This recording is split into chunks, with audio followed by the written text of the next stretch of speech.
പ്രധാനമന്ത്രി സന്ദർശിച്ച സ്ഥലത്ത് പോയി ചാണകം തളിച്ചു, ഉള്ള അടി മായിച്ചു, റെഡിയായി വന്നു.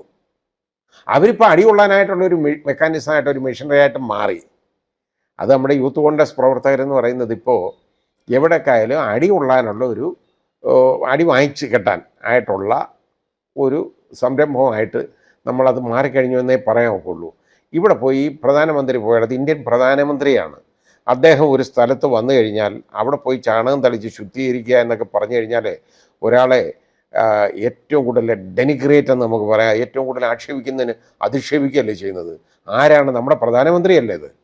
അദ്ദേഹം ഏത് രാഷ്ട്രീയ പാർട്ടി ആവട്ടെ, അദ്ദേഹം പറയുന്നത് രാഷ്ട്രീയമായിക്കോട്ടെ, പക്ഷേ നമ്മുടെ പ്രധാനമന്ത്രി എന്നുള്ള ഒരു പൊസിഷനിൽ അദ്ദേഹം വന്ന് അവിടെ നിൽക്കുമ്പോൾ അദ്ദേഹം പോയ സ്ഥലത്ത് ചാണകം തെളിച്ച് ശുദ്ധീകരിക്കുക, ശുദ്ധികലശം നടത്തുക എന്ന് പറഞ്ഞു കഴിഞ്ഞാൽ അത് അടികൊള്ളേണ്ട കാര്യമല്ലേ. അത് കിട്ടി, പോയി വാങ്ങിച്ചു, റെഡി വന്നിട്ടുണ്ട്, മതിയായി. ഇന്ത്യൻ പ്രധാനമന്ത്രി ഈ അടുത്ത സമയത്ത് നമ്മുടെ തൃശ്ശൂർ സന്ദർശിച്ചു. തൃശ്ശൂരിൽ യഥാർത്ഥത്തിൽ ശ്രീ സുരേഷ് ഗോപി കഴിഞ്ഞ തവണ മത്സരിച്ചു എങ്കിലും അത് ഒരു ചെറിയ മാർജിനാണ് തോറ്റുപോയത് അത് ആ ഇലക്ഷനിൽ. അപ്പോൾ അവിടെ ഒരു സ്കോപ്പുള്ള ഒരു സ്ഥലമായിട്ട് തോന്നി തൃശ്ശൂർ. അപ്പോൾ ബി ജെ പിക്ക് അങ്ങനെ ഒരു സ്കോപ്പുള്ള ഒരു സ്ഥലമായിട്ട് തോന്നിയത് കൊണ്ടായിരിക്കാം പ്രധാനമന്ത്രി അവിടെ തന്നെ വന്ന് ഈ ആളുകളെല്ലാം കണ്ട്, അതായത് സ്ത്രീകളെയൊക്കെ കണ്ടിട്ട് അവരുമായിട്ട് സംസാരിക്കാനോ സംവദിക്കാനോ അവർക്ക് വേണ്ടിയുള്ള കുറേ പ്രഖ്യാപനങ്ങളുമൊക്കെ നടത്തി.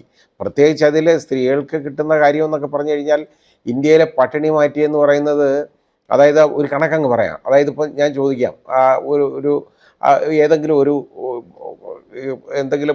ഒരു കുറേ കല്ല് പറക്കി എല്ലാം കൂടെ അല്ലെ ഒരു ഭരണിയിലിട്ട് വെച്ചതിന് ശേഷം ഇത് എത്ര എണ്ണം ഉണ്ടെന്ന് ചോദിച്ചു കഴിഞ്ഞാൽ ഞാനങ്ങ് പറയും അതൊരു 10,000 എണ്ണം ഉണ്ട്, അല്ലെ 15,000 എണ്ണം ഉണ്ട്, അല്ലെന്ന് തെളിയിക്കണമെങ്കിൽ അത് 2 തവണ എണ്ണണ്ടേ എന്ന് പറഞ്ഞതുപോലെ ഇതിപ്പോൾ മൊത്തം ഇതിനകത്ത് എത്ര എണ്ണം ഉണ്ടെന്ന് ചോദിച്ചു കഴിഞ്ഞാൽ അത് ഇത്രയും കണ്ട ഒരു കണക്ക് നമ്മളങ്ങ് പറയുക.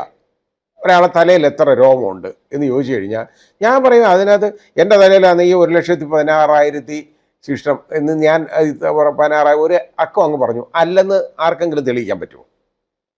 ഈ രോമം മുഴുവൻ എണ്ണണ്ടേ എന്ന് പറഞ്ഞ പോലെ ഇന്ത്യയിൽ 13 കോടി ജനങ്ങളുടെ പട്ടിണി മാറ്റുന്നതാണ്. ഞാനൊന്നും കണ്ടിട്ടില്ല. എവിടെ പട്ടിണി ആരുടെ മാറിയെന്നൊന്നും ഞാൻ കണ്ടിട്ടില്ല. പ്രഖ്യാപനങ്ങളാണ് ഇത്.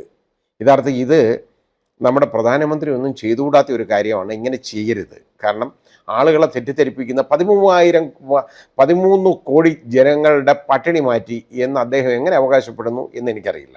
അത് ഞാൻ ഈ രോമം എണ്ണുന്ന കാര്യം പറഞ്ഞതുപോലെ ഉള്ളൂ. തലയിൽ എത്ര ഉണ്ടെന്ന് ചോദിച്ചു കഴിഞ്ഞാൽ ഇത്രയും ഉണ്ട് എന്ന് പറഞ്ഞാൽ 13 കോടി എന്ന് പറഞ്ഞു കഴിഞ്ഞാൽ ഇല്ലെന്ന് നമുക്ക് പറയാൻ ഒക്കത്തില്ല. എന്നാൽ ഈ കണക്ക് എവിടെ നിന്നാണ്? ഇതിൻ്റെ കണക്ക് നമുക്ക് എങ്ങനെ അറിയാൻ പറ്റും എന്ന് പറഞ്ഞ പോലെ ഉള്ള പ്രഖ്യാപനങ്ങൾ എല്ലാ രാഷ്ട്രീയ പാർട്ടികളും നടത്തും.